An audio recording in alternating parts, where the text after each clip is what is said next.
Dabruh Podcast, episode 9. Let's get it. Shine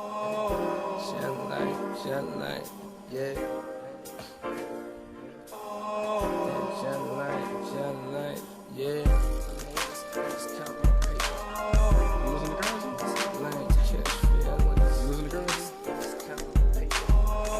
We never just said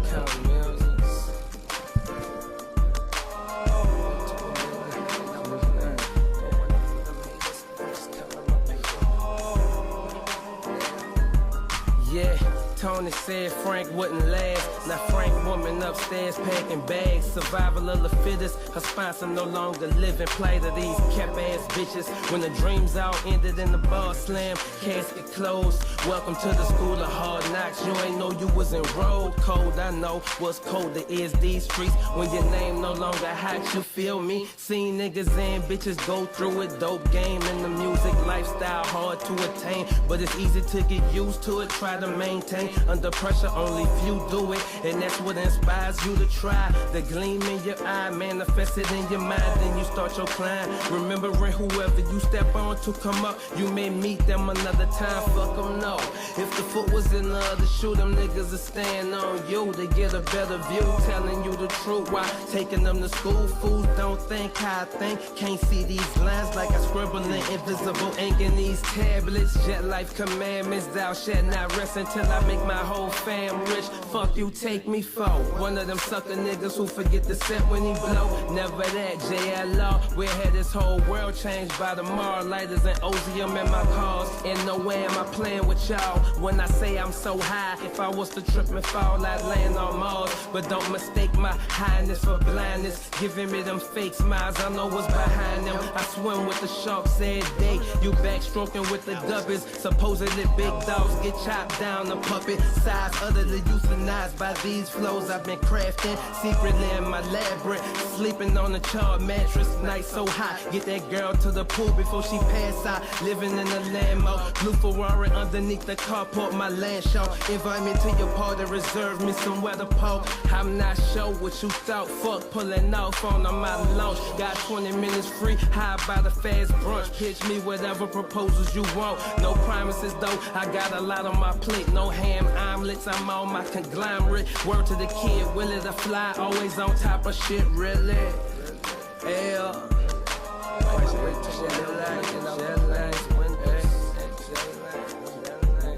Why you don't wait till a million? Talk about Why you wait till a million looking out the plane's windows? free everywhere around the area. Why you wait till a million looking out? Rolling up for them haters, I'm just counting my paper. Rolling up for them haters, I'm just counting my paper. Talking calculators for digits with my skydiving and go.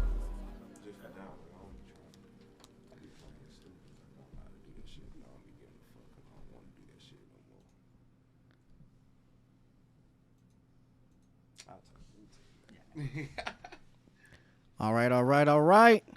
Dabruh Podcast, Season 2, Episode 9. I am your host, KC. Join alongside me is my co-host, J Moon, a.k.a. Pimp Juice, and we do have a very, very special guest. I said very special guest in the house tonight. Hey, man, go ahead and introduce yourself, man. Let them know what you got going on. My name Chris. Call me Cujo.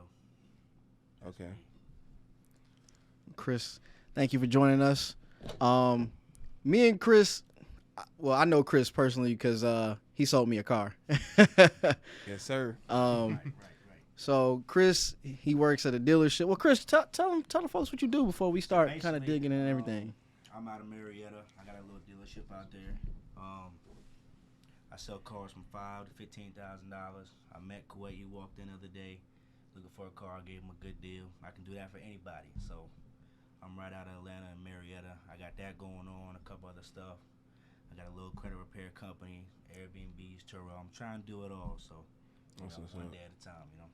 All right, so let's dive into the credit. You know what I'm saying? So what all services do you offer with the credit service? So it's still kind of up and going right now. So basically, what we're doing right now, we're taking customers $189 to start, $100 a month after that. We're pretty much doing something where we pull your score, see where you're at. Kind of first of all, we tell you we can work with you or not. Some people we can't. Some people we can. We pretty much remove all negative items from your credit, repos, foreclosures, evictions, bankruptcies, whatever. Okay. We're doing that. We're also giving business advice too. We're giving like life lessons, like how to establish credit. That way you don't have to call people like us. And then we also add trade lines like loans, credit cards, stuff like that. So we don't just kind of remove stuff disputed. We take stuff off and replace it with positive credit. Okay. So we do that. I mean, it's for everybody. I mean, I got people who got like 700, 600, stuff like that. But I mean, I do people who got 400 or 500. It just all depends. You know? Okay. So if you out there and you got them repos, them evictions, you gotta holler at my boy Cujo. He gonna get it out for you, man. ALMsolutions.com. That's Yeah. where I'm at on Google. ALM Solutions Credit Repair. I'm the first link. If not, follow me at that dude Cujo on Instagram. My link and the phone numbers in the bio. You David Copperfield with the credit, huh? I mean, I'm trying to get there. It's a wave in Atlanta though. It's definitely something that everybody's doing, but Yeah. your prices have to match what you do. And of course, as I get bigger, I'm gonna raise my prices up. But right now, I'm just trying to get the clientele first, because credit repair is one thing where you don't have to really promote yourself.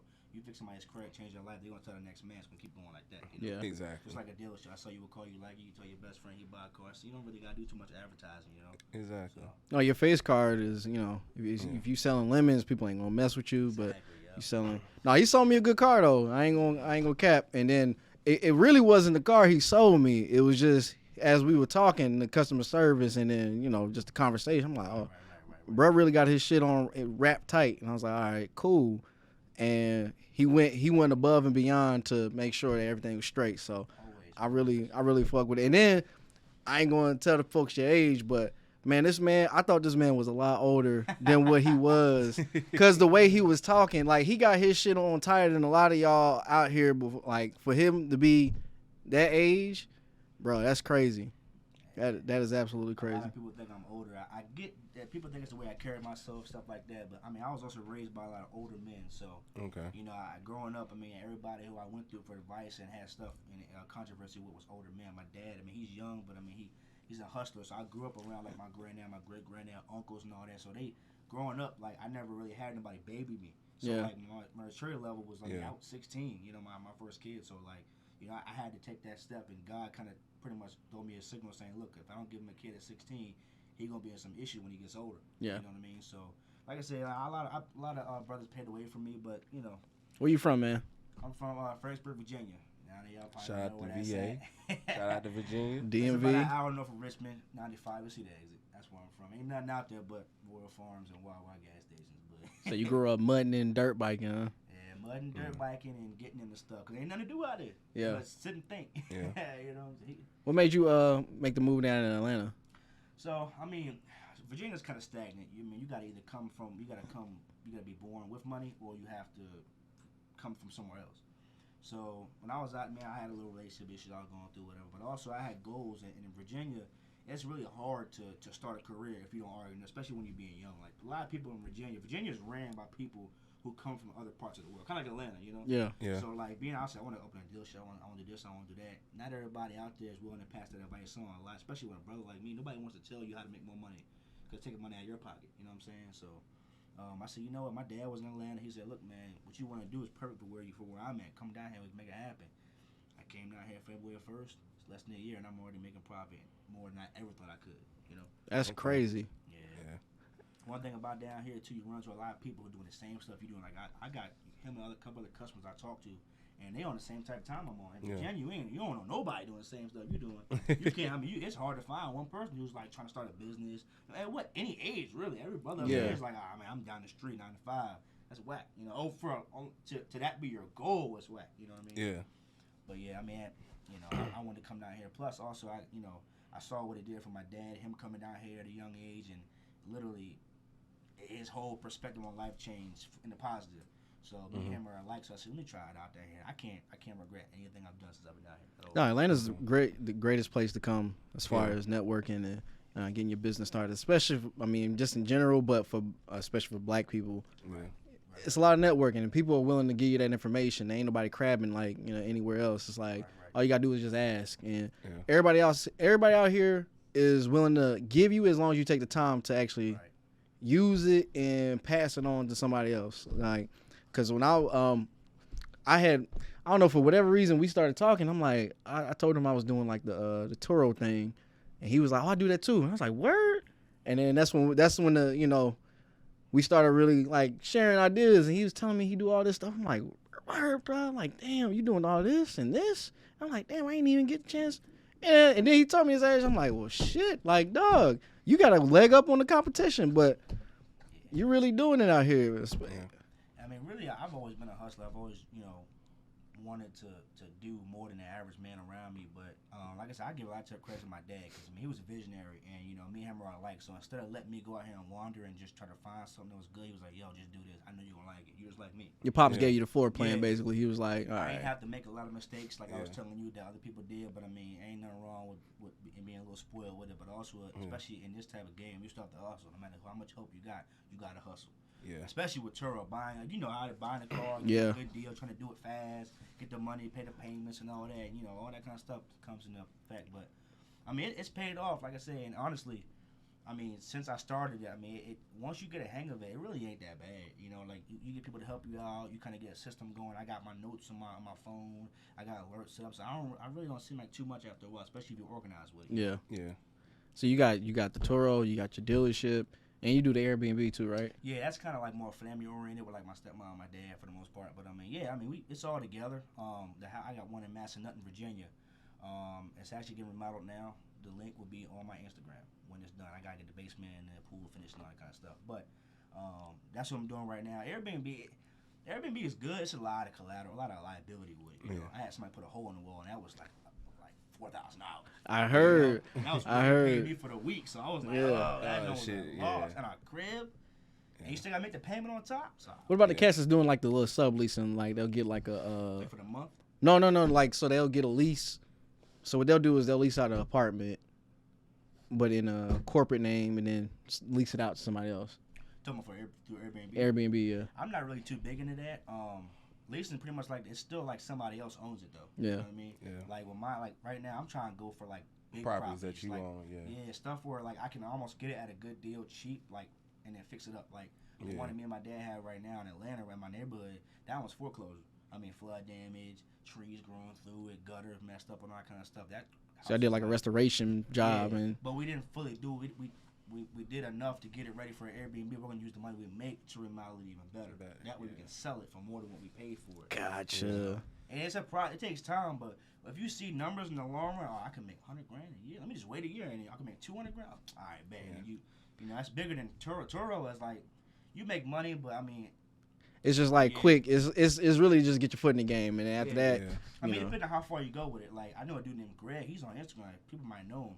He talking about 20, 30 bands a month Turo. But he got like S500, Porsche 911. Yeah. That's the exotic. You gotta really. And it's like you gotta have a team for stuff like that. You gotta have somebody sign. Do the tags, all that. Oh, definitely.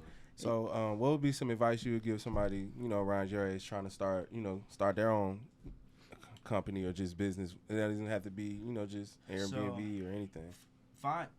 Be 100% sure you're passionate. A lot of brothers I run into, they hear somebody else doing something or they have an idea, but they don't know what you want to do. You've got to, and sometimes brothers my age, I kind of got a little lucky, honestly. I'm blessed because I was raised in one career and one environment, so I kind of already knew what I was going to do from the rip. Yeah. A lot of brothers are like, I want to cut hair, I want to work on cars, or I want to do tattoos. Are you sure it's what you want to do? I think they're just seeing that. They just seeing the money. Yeah, they ain't seeing the work that go into it. Yeah, the work go into it, and then when the work come to them, they like, I really don't want to do that. Right. Because it ain't nothing that you really wanted to do. Yeah, I mean, like people, money. I mean, money's key. Cash and credit's king. Well, credit's king, cash is second. But a lot of brothers, they don't. Even people in general, they're not passionate. You gotta love what you do. Like I don't look at my job as a job. I sell cars every day. I think it's just my life. Yeah. Like I enjoy doing what I do. I enjoy credit repair. I help people out. It's not nothing to look as a job. In order to make money and be good, doing and be motivated, you have to not be thinking about it as a job, like not like an obligation. This is your life. It's like there's no clock in and clock out when you're passionate. It's all the time, every day.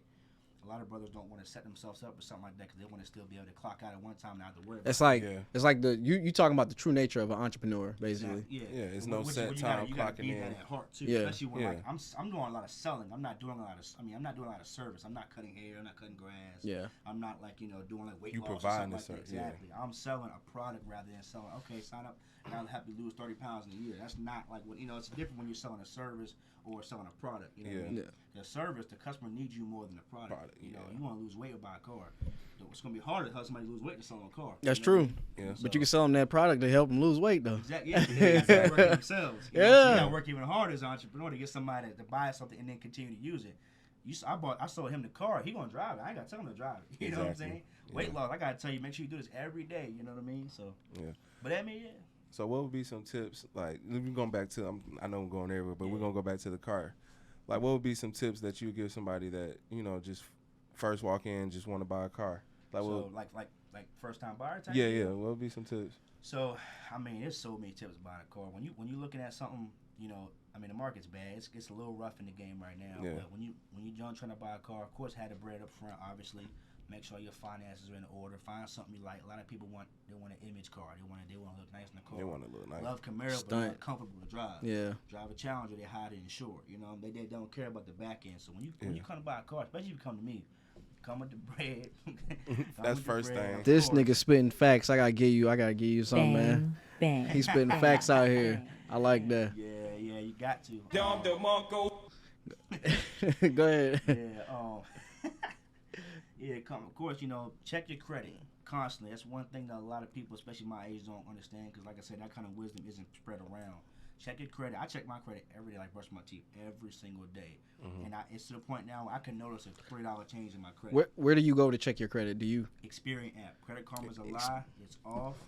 Yeah. Experian app. It's $20 a month. It's an investment. You're not paying it for no reason. Credit Karma is always off. If you do a pre-qual, it's not real. Approvals and Experian. Experian app, $20 a month gives you your Experian. I actually use Experian app. Yeah, see, I use it too. Yeah. I don't use Credit Karma. You buy like 100-something points. Yeah. You can also check your credit if you got like Chase. If you got a credit card with Chase, that's free. Navy Federal, it's free. You can check your FICO score too. A lot of people don't know about the FICO score. Right. That's one thing. Most people go by the FICO score. Some people, I see a lot of older people go by FICO score. Oh, okay. FICO score more if you're trying to get a house. Yeah. That's more like, all right, I need to get a mortgage on the house. FICO is like for like a strong report. But just like an overall, basically. Yeah. It's like you get a number because, like I said, it's almost like a. When I check somebody's credit, it's here, it's neither here nor there. FICO score, I normally still like older people. I mean, I guess it's a term I get with them. Yeah. You know what I mean? But when you shop for a car, check your credit. Kind of have an idea what you want. Because some people come in a dealership and they got everything they want to get there, and then they realize they can't get what they want, and then they're upset at me like I did something wrong. Yeah. Like you want a Camaro, okay? If your credit score is low and you have no money now, and you have a job you've been at for 6 weeks, I can't do nothing for you unless you're like 45 with a house. You know what I mean? So people come in there and they get upset at me about their situation, and I gotta still be respectful and humane about it without getting mad. Professional too. Yeah. That customer service part, you delivering the customer service, being nasty, nice. Like, all right, bro. Like, I'm sorry you can't get it, but get the fuck out my dealership. Like, get out. Like, we ain't got it for you, fam. I had one like that today. A guy didn't. He was like, hey, my wife messed my credit up. What can you do? I said, man, look, she really got you because your score says 0. Why is it 0? What? I'm like, listen, man, why? Is that even possible? Yeah, you can start at a 0 or go down to a 0 because he got his credit wiped. But when you wipe a bankruptcy, divorce paperwork, and repo cars up, it gives you a goose egg. I didn't even know that. You can't be 40 or 50 with a like it. It just looks like, bro, you're 40 years old, you never had no credit. Like you never existed. It shows here, but they see what's been deleted off, and there's nothing there. So he was a little upset, and I kind of coached him on stuff. But then again, I'm 23, he's 50. He ain't trying to listen to what I gotta say. No matter if I'm right or wrong, I'm half his age. He was a grown man when I first was born, so he's not gonna listen to me. Exactly. I'm like, listen, man, the credit says goose egg. The bank tell the bank I got money. I'm like, the bank don't care. They got money. They got more money than everybody. Yeah. The bank don't worry about your little 10 grand, But I mean, I coached him on it, so people, he respected the end. But check your credit. Make sure you know what your situation is before you come to a dealer. Let me say one thing. So it don't matter the age, because you can be a young person, or you can be old. But you can learn a lot from young people too. Because I can say that, like, talking to him, I was like, bro, I didn't even know this. And at the age I am, and I've even talked to older people that didn't know the shit that I know. I'm like, oh, you didn't know this? Let me tell you. So I don't. Anybody who's watching this, don't let age be a determining factor on certain things. That's information. That's factual, other than life experience. If it's factual, it's factual. I know this because I've dealt with it. So it's all about exposure. Yeah. That's one thing about it's all, especially at our age. It's all about exposure. How much you expose yourself to. Atlanta exposed me to a lot of brothers who have the same mindset that I do. In Virginia, there's more people in this room than people I can find in Virginia. Period. The three of us. Yeah. You know what I'm saying? So like it's all about exposure, learning, keeping an open mind, but also keeping a safe mind. One thing my dad always taught me was like, keep your mind open. Be open to learn stuff, but also make sure you know what you're. Don't just accept BS. Don't accept. So like, one thing I know, even in the car game, I've been in it for a while, but it's still not. I gotta learn a lot. Yeah. So like, I listen to a lot of older people, but I also got people who 19 telling me stuff about life. I mean, Yeah. It depends on who you're around. I learned stuff from him. Knowledge is knowledge, no matter who telling it to you. Everybody got different walks of life. Everybody grew up in a different house. So like I said, some brothers my age, I'm exposed to a lot. I'm 23. I mean, I had kids young. Yeah. So, like, of course, I had to be a man earlier. Some people are 30-some years old, and they haven't had a kid yet, And, Me. Yeah. I mean, ain't nothing wrong with that. But, like, for example, like, he could tell me more about, like, females in life. I can tell you more about kids because we, different walks. But, exactly. True. Me. So, I mean, yeah, that's the trade-off. But, the most important thing is not being a crab with the information. Always be willing and open to share the information and take the information in. Again, like, as much as I learn, I know that we don't know everything, but if you're willing to really open up and listen to people, then you'll be surprised at how much knowledge you'll get in. And I mean, this guy right here, I'm like, man, dog, like this is my homie. Like we came homies like too quick. I was like, oh, bro, what's up? We chopped it up real quick, and it was just like that. And he sold me a car. Yeah, he was a cool customer though. Like I said, he definitely respected the business and how I had to do things with like the sale price and all that. And people like him, I like people like him. Also, he came with his own check, so it was a little bit easy. Hey man, I've been doing this for a minute now, so I know I got jerked the first time I bought a car. I'm gonna tell y'all this story. So I went to CarMax. Don't you ever fucking go to CarMax if you don't have a plan, because CarMax is gonna get your ass. He said it, not me. So I'm saying this. I bought a car, probably like $4,000 over the market. I was like 20 years old when I bought this shit. And I didn't know what I was doing. Didn't know, do no research. Just wanted a car. I just wanted a car. I walked in that motherfucker. I was like, all right, I like this car. I want this car. And this is however many years ago. Man, they got me. I ain't even pay attention to the APR, none of that shit. I just paid my car note. Man, I didn't know about none of this shit. So I just went in there. I'm thinking I'm getting a good deal. And your car note. APR is no, I said, what was it? Oh, it was like, shit. It was high. It was double digits. It was double digits. They got me good. Cause I was like, I want a low car note. And they was like, all right, do this, that, and the third. And they gave you them options. They was like, which one you think you can afford? Man, I looked at that shit. I was like, I'll take that. That's cool. He took the lowest. Dog, let me tell you, they fucked me over. I didn't know what principal was. I was paying on that shit for a long ass time. I'm like, all right. And then they hit me with another thing. If you don't pay that motherfucker off before the 72-month term, they get your ass with another little fee. I paid it off before then, but I was like, I ain't know this shit. Yeah. See, you probably asked. That's why they told you. Yeah. You never asked. You still pay on that to this day. Because I got some people who come in and try to trade a car. You bought this joint 2014. Yeah, but I paid smaller payments and they didn't give me what I want. I'm like, well, you in this car. This car is a part of your life. Man, I don't. You know what I'm saying? It's just that little experience. When I was 20, now I know. I'm like, no, I know exactly what to do. I know the lingo. No, don't try to do me. I was just telling him a story today. I was going to go look at another car. It was Friday. I talked to you on Friday. Yeah. I was going to look at another car, and I know how to negotiate or whatever. So I know I'm looking at the documents, and I don't know why my brain was like 10 different places. So I'm trying to get everything done. So the car on the internet was like $17,000. I'm like, all right, cool. I got to the dealership. They like, all right. They handed me the paper after we did all the little checks on the car. They was like, all right, this the price. So I looked at the price. I'm like, they tricked me. So they had the original price, which was $20,000. And they said the internet price, what you getting is this. But then they had all this other stuff down there. And I ain't really paying no mind until I got home the next day. I'm looking at this shit. I'm like, wait a minute. This shit 17. Why the fuck y'all got me at 22? They threw all them fees. They threw all that bullshit in there, yeah. They be fucking with the numbers. So I called the girl. It was a chick that was helping me. I was like, hey, you got to take this off. Because I know exactly what the fuck to tell her. I was like, nah, take this off, take this off, take this off. She was like, I can't. but we can negotiate. No, then don't call me back. Take that off or don't call me back. I was like, nah. They eventually call you back. Hey, we can. Yeah, like slide that in there. I'm telling you, you hit them, you get them at the. I'm telling Chris Sauce and like, when you don't go to Chris dealership with that. He's like, nah. But like, you wait to the end of the month. Look at all the fees. It's a fee that they got on there, and it's complete utter bullshit. It's called PPP, not the loan, not the. I don't even got that. So yeah, don't worry about that. It's a preparation fee, so they charge you, but I've seen the preparation fee before. The preparation fee is usually like $500 or $600. They shit was like $2,000. I'm like, nigga, are you putting a new engine in the motherfucker or something? The fuck? I can get a sauce up though with a dealer fee. Every dealer's gonna have one, but if in the state of Georgia, if you're in Washington, Georgia right now, do not pay no more than $500 for a dealer fee. Granted, I mean, I'm behind the desk, so we gotta charge it. But if it's any more than $500 to negotiate it. Now some dealers can't take the fee out, but they can take it off the price of the car. Same difference. But don't pay no more than $500 because, like, trust me, like mine's $399.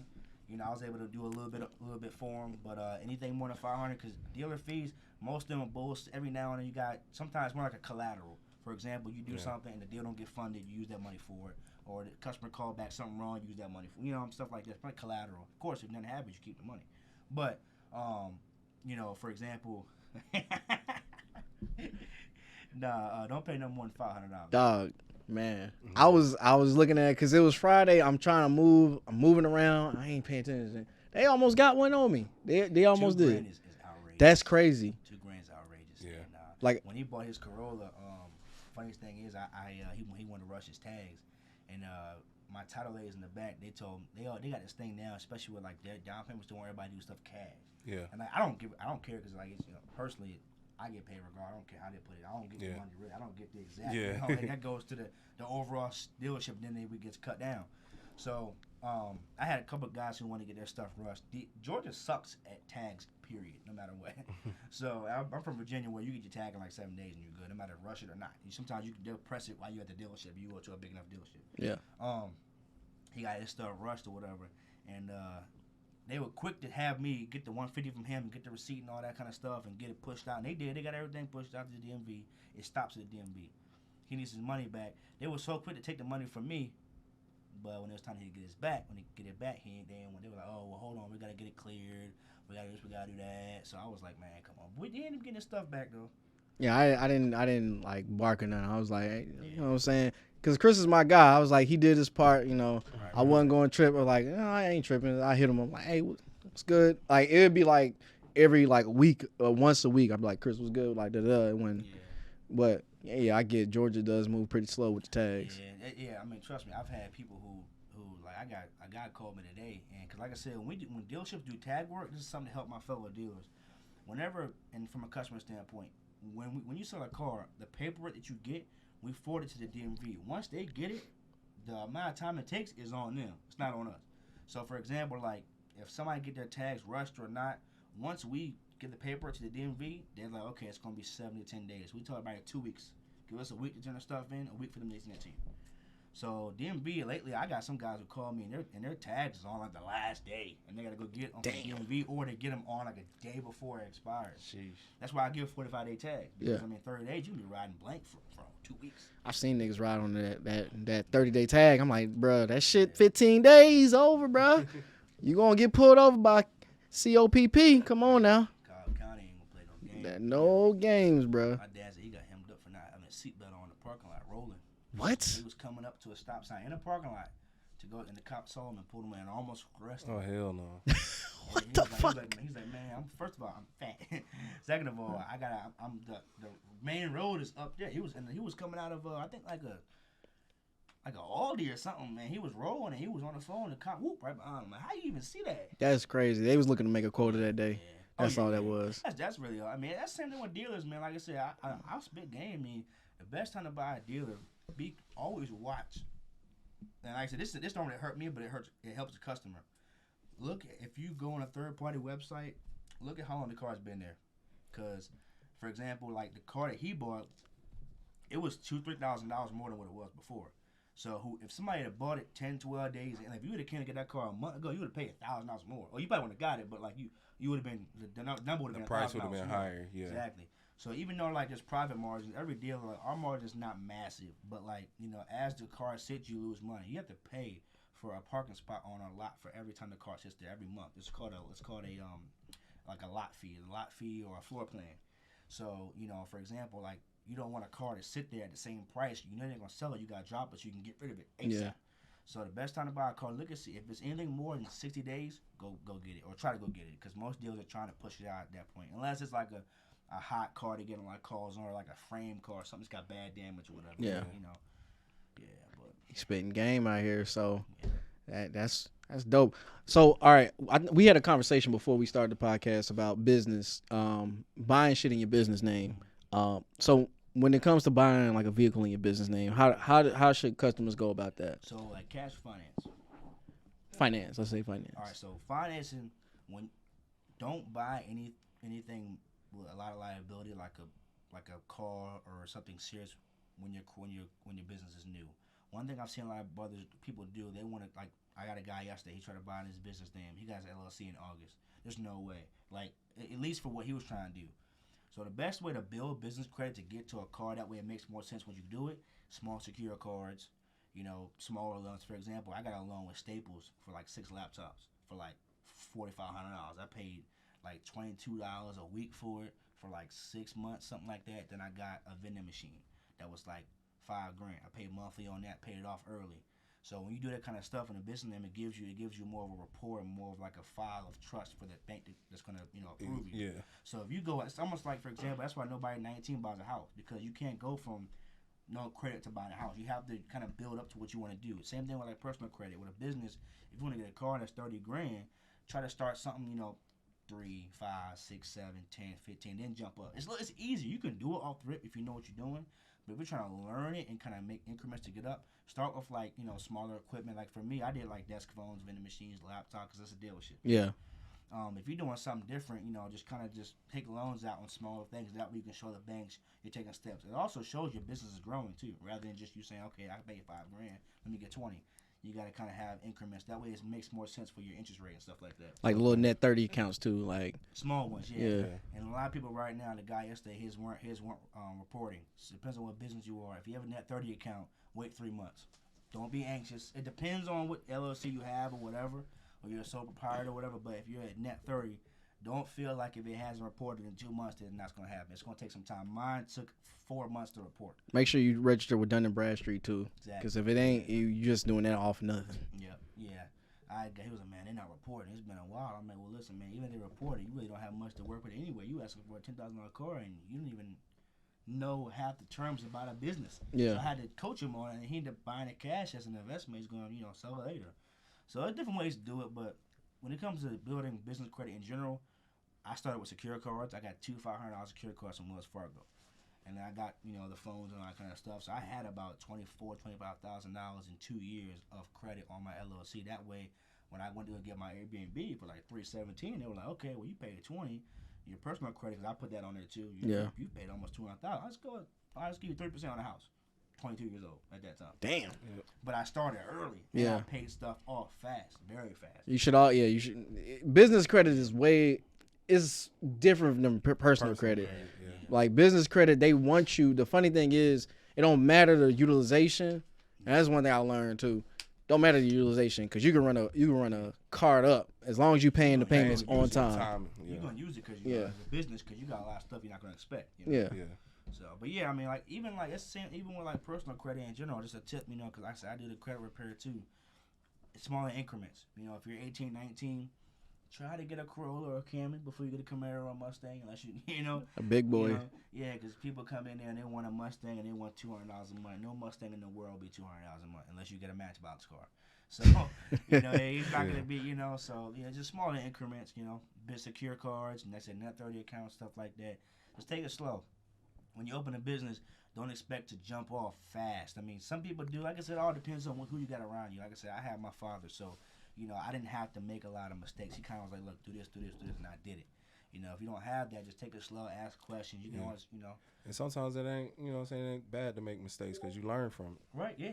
But it's even better when you know somebody that can help you without having to, especially if it's something that costs you money. You know? Yeah. So, yeah. No, that's game right there. You know, I know when I first jumped in, I was doing all the research. I was kind of scared too. I was like, I don't know what I should do. What account should I open? I started off small. Yeah. Like I said, it all depends on what you're trying to do. You know how, but also with a business, you can only do but so much game planning because running especially as an entrepreneur, your mood, your speed is all based off what you're doing. Like for example, it's a dealership. I make money based off how many people come in. I can't control who comes in the door. You know what I mean? So my business and my success is based off other people. So it's different. It's much different. Everybody you trying to make that sell. Like you just trying to make sure. I can't control who. You know, I don't go out passing business cards out. I don't go say buy a car. I sit back and I be chilling. Yeah, he be chilling. I don't press. I don't call people. I just do a walk in and I answer the phone. I don't. Hey, can you please? Nah, I don't do that because I sell regardless. Yeah, no cap. I went to the dealership. Like last Friday, half them cars was gone. I was like, damn, bro. Like where the cars go? I'm doing about 10, 15 a week. I'm in there by myself. So if you come in to see me. Don't be upset if I got like 5 people in front of me. Go ahead, plug the dealership too. Smart Auto Finance. I'm 350 South Avenue Southeast, Marietta, Georgia. 678-949-8500. Ask for Chris. I'm there Monday through Saturday, 9 to 6, 12 to 4 on Sundays. Make sure you have a valid license, proof of income. That's all I need. Cash, down payment. Whatever. We take credit, debit cards, but I'm there every day. I got stuff from trucks. I got Mazdas, I got Mustangs, I got Camaros, I got trucks, whatever you need. So, and I do negotiate within reason. You know, you can ask Kuwait. Yeah, he do. Nah, for real. He got that Challenger on there. That orange. What's that? That burnt orange? Red one. Is that red one? The burgundy one's gone. The burgundy one? Oh, it's sold already. Yeah, that one was actually sitting there for a little while. Damn, you said that shit was going for $17,500, wasn't it? The red one that was $17,500. I thought I had the one I sold was the one when you first bought the Corolla. I got a red one now. It's like a bright red. It's like a sunshine red for $17,995. It's clean. I mean, I got like I said, I got a lifted Chevy there. I got 2 Camaro. I got a lot of stuff there. But come get them because they going fast. I normally I had about 45 cars when he came. I got about 27, 28 now. Yeah, they were gone. Yeah, I sell them fast, very fast. But I mean, like I said, I'm a volume dealer. I don't make money off of per car. I rather make money on a wholesome of cars. 10 cars in a week is better than 3 cars with a lot of income. It's better to make 10 people happy than 3 people happy. You know. So what's the So let's say if somebody's trying to get into like Turo. Let's just say that. What would be the first car? Just throw it out there. What would be a good car to throw up on Turo? Any reliable car is good gas miles with low maintenance. Corollas, Camrys, Kias, Hyundai, something simple. You don't want to make an investment on Turo with something you're scared of, you know. Like I said, my first ones are a Ford Fusion and a Kia Optimus from the auction. I took out a business loan for $50,000, and I took 30 of that and put $5,000 down on each car, and I had about maybe $4,000 in payments. But I mean, I was making $7-8 grand a month, so my profit margin was small, but I was paying them off and just selling them later on to keep the cash. Yeah. But Ford Fusion, Kia Optimus, Corollas, Camrys, those are the best ones because they're simple cars. People are going to rent them not to stunt, but just to get to and from. Some people rent because they need to. They don't have to, you know. Turo's not about Mustang, Camaro, or Maserati. You can put anything out there and make money. I've seen people put Prius out there. Oh, the Prius is 300 trips. Nigga, you know what I'm saying? the Prius is the plug right there. People get them Priuses, they go like that quick. And you put a warranty on the car because somebody else driving it, you know. Yeah. Do a little 75-25 rule with the insurance and the profit. You make good money. It's better. Turo, you gotta put at least 2 or 3 cars. Cause you put 1 car on there, depending on how much money you make though. Some people didn't want to make like a couple $100. I want to go for at least 2 or 3 grand a month. So I'm gonna put like 7 or 8 cars out there. Yeah, no, that's how it works. I like again, I'm a small time fish right now, but as soon as I get enough, I'm gonna put. I know guys that got my buddy. I got a buddy in Virginia named Oba. He probably I don't know his social media pages, but he's got a fleet of Corvettes, and he almost went broke getting them. But within about a year and a half, he's flipped it. I mean, he used to drive like a little old beat up Honda. He said he took out a loan, got 2 of them, and then bought some from the auction. Took his hard-earned money, fixed them up. He got about 7 or 8 brand new Corvettes right now, going out for like $600 a day. Damn.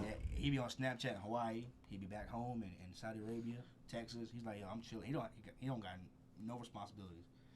He really risked his entire financial stability for those cars. But that's the gamble you got to make, though. I mean, shit, it's gamble back paid in less off. than 2 years, man. That's no time. You know, if you try, especially for what it ended up resulting in is him making. I mean, I think he's clearing 30, 40 a month. Damn. Think about it. A car go out at $600 a day, and if you're under 25, it's another 100. That's almost $700 a day. That's one day. Imagine if one goes out for a week. Sheesh. I would want somebody to hit that car so I can get a check. Oh yeah, you get your check. You know what I'm saying? Yeah. You good. Yeah. And then you done paid off another car loan, and then your credit looking A1 then. Yes, sir. If you have good enough interest, make your daily fee your payment on a car like that. You can only get away with it on luxury cars. If you got a Maserati for $300 a month, well, that's almost impossible. You got a Corvette, $500 a month. Make your daily fee $500. That's smart. That's way, smart. Somebody can get it for the night and you pay your payment. Don't make it to where your payment's $300. Now for like eco car, like what me and you got Kias and Corolla, that's different. But like I'm trying to get to like the Porsche. Like I got a Porsche on there right now. That's paid off. But if I were to go get a brand new Porsche at $1,100 a month, it's gonna be $900 a day. Oh yeah, for sure. Yeah. Because you got to make up that profit. Like you got to. And you got to cover the insurance. You got to cover the insurance. Yeah. Oh yeah, Porsche insurance. Any matter of fact, any of those little luxury, that insurance is that's big boy insurance right there. Yes, sir. Yeah. But I'm soaking my feet in it a little bit, trying to get out there too. I got a bunch of economy cars, so we're gonna see what that do. That's the best start though, because you can get a feel for how it plays out. You don't want to be starting off with Corvettes, Mustangs, and all that, because you're gonna be a little weird about people driving them. I know some cats that did that. Like Started off with like I know a dude that got like the Benz. The high class Benz, not the little C class Jones, S class. He put it on Turo. I'm like, bro, the market is saturated, but it's damn near almost dead. This season is right now. The season is kind of slow. You gotta wait till like March and shit. Right. Then they be popping. But I would have never, not for this. I don't even have. I got the Porsche on there, but I ain't got no S class. Nothing like that. I mean, if I would do something like that, first of all, I'm gonna be driving it whenever it's not getting rented, obviously. Yeah. You know what I'm saying? S class. My dad loved them S classes, but I know a couple. Another one of my buddies. He's out of Miami doing that. So that's the market though. Miami is a good market. It's a vacation spot. Yeah, that's what everybody's driving out there. Like, all right, cool. You get this Airbnb. If you qualify, you get a Porsche with the house. For $1,300 a day. That's the plug right there. Vacation home, so he can make $3,000 on one weekend. That covers the payment and the mortgage for the house on one weekend. So imagine once that stuff's paid off, it's strictly profit, and then you can just live there or drive the car whenever you want. That's my goal, but it takes time. So see that money talk, let's get it exciting for y'all who don't. Yeah, it's real exciting, man. Yeah, it's like I said, be passionate. You gotta love what you do. Don't look at it as don't chase money in a greedy way. Chase money and like, okay, I'm gonna get it and be respectful about it. Because a lot of brothers only care about the dollar. It matters. Don't get me wrong, it matters. That's the end goal, but be passionate. That's one thing I got. I got a lot of passion. I love what I do. I love it a lot. Yeah. So I don't look at it as like, I gotta get up and I gotta sell a car. No, I'm like, all right, go to work, chill. I be watching Netflix when nobody's in there. He be chilling, either FaceTime or watching Netflix. I came in there. I was like, what you doing, bro? I'm chilling. Matter of fact, you came in there Friday, man. My phone was going. I was responding to everybody that was texting me all through the day because people be calling me and I got customers. It gets crazy, man. Yeah. But I can handle a lot in one day, so it's cool. I'm used to it. What's some advice you like to give to like the young entrepreneurs, like around your age and younger, like how to start off, other than have a passion, but where if they don't necessarily know where to start at, where should they start? So, see, the only problem with the only thing with my age, a lot of don't feel like at a young age you have to know what you want to do with your life. Like I said, me, it would just kind of put in my lap. If you're young and you know what you want to do, I would seek out other people in the same circle. The best thing with being an entrepreneur is find other people doing the same thing you do. Surround yourself with other men or other people who want to work for themselves is the best thing to do. A lot of people who are my age, man, I don't know what I want to do. I'm worried. It's cool to be 23 and not know what you want to do. Like I said, it was bad. It just was me. I got a little lucky, but like, don't be afraid to be like 23, 24. Like, dang, man, I'm not sure. It's cool. Just take time. But like I said, find something you love. Don't say, all right, I want to cut hair. All right, I'm passionate about it. Nah, you gotta really feel that. But when you're young, though, like I said, surround yourself with people who care, people who support you. Not people who just fake. People who day ones. You know, and then put your mind to it. If you got to cut out the party, and one thing I had to do, like especially with having kids, I had to realize, all right, you know, this is an end goal. Let me put aside things that don't matter. Let me stop going out. Let me stop being with this kind of people. You know, you got to change your lifestyle a little bit, especially to be an entrepreneur, because you don't represent a company, you represent yourself. Yeah. You know, not like, you know, you don't work for McDonald's, you know, whatever happens on you. Now it's on you, you know. This man gets it. No, that's the biggest thing. Just sometimes you gotta, you know, people who ain't on your time or who ain't on the same type of shit you on, you gotta let them go. Don't be afraid to be alone. To be one thing I realized when I started getting money, when I first started, I wanted a lot of attention. Like, I deserve it. I got this. Now, at the end of the day, top of the mountain, ain't nobody up there. Yeah. You know, ain't nobody sitting in the throne up there. One thing I was like, I got money. Why doesn't anybody want to be around here? Because it's really like a lot of things that people think that, you know, they care about. People really don't care. People buy these big ass houses to impress other people for motherfuckers that's only gonna come to your house 2 times out of the year anyway. Yep. You buy a car. Don't nobody give a fuck. At the end of the day, don't nobody care. People buy stuff to impress other people, but when at the end of the day, nobody really cares. Yep, I agree. And that's one thing that like I said, you also gotta be humble. And I was a hothead growing up, so when I started getting my little checks, I was getting $1,000 checks. I was like, oh my God, that wouldn't cover nothing for me right now. You know, but like when I first started getting it, I was like, all right, okay, I feel like I'm gonna put on snaps. Let me put it out here. Nah, be humble. Don't be afraid to be at the top of the mountain by yourself. At the end of the day, only you got you there. Nobody else. Especially when it comes to me. My dad's always there, but he's never gonna try to cut a spotlight with me, you know? So just be passionate. Like I said, be passionate. Don't be afraid to go out of yourself. There's gonna be so many days I'm at the dealership on Sunday by myself doing paperwork for all the stuff throughout the week. Ain't nobody that helped me out. Man, nobody helped me sell the car, all that, you know. You're a rare commodity, man. Like a lot of 23-year-olds don't have that mindset. They know they want to make a lot of money, but I mean, I can use myself at 23. I can just remember like just partying and bullshitting and just kind of living paycheck to paycheck almost. Yeah. And it wasn't like a thing of you weren't thinking about your end goal. Yeah, my end goal wasn't like I didn't know what I wanted to do right away. But I knew I didn't want to work for anybody at some point. But that couldn't be my end. That couldn't just be the motivation for me to just jump out there. It had to be something more than that. Something passionate. You know what I'm saying? So for anybody young, around their early 20s, or even teens, it ain't got to be right away. Just know you got to work towards that and surround yourself with other individuals who be on that type time. Like when I got a lot older, I started seeing like, all right, I can't be hanging out all the damn time. Like, with certain individuals or just being out partying and bullshit. No, I'm on business time. When I talk with people, like I know when to separate business and my personal. Like when it's real business, I'm like, all right, cool. Yeah. But then when you on bullshit time, I'm like, I'm good off you. And one thing that my dad and my granddad told me that I really keep it in my head and my heart a lot is don't let another man tell you how much you bring home to you and your family. And when I first learned that, I'm like, I thought about it like literally, like, oh, somebody else gonna cut me a check. It ain't simple. When you're an entrepreneur, especially when you be a successful man, no matter what race you are, what age, whatever, you know, that's what it is. And 9 to 5 is somebody else telling you when to come in, when to leave, when you're off, when you're not, you know, what to do while you're there. Nah, I don't like that. If that's what I think about when it comes to passion. Passion, you're doing all that for yourself without thinking about it. I don't think about going to work in the morning. I don't think about answering a phone call. It's just what I do. So in return of doing that, I'm paying myself, but I'm also doing what I love. It's nothing better than doing something that's not really a job, but you're making more money than working down the street. You know what I mean?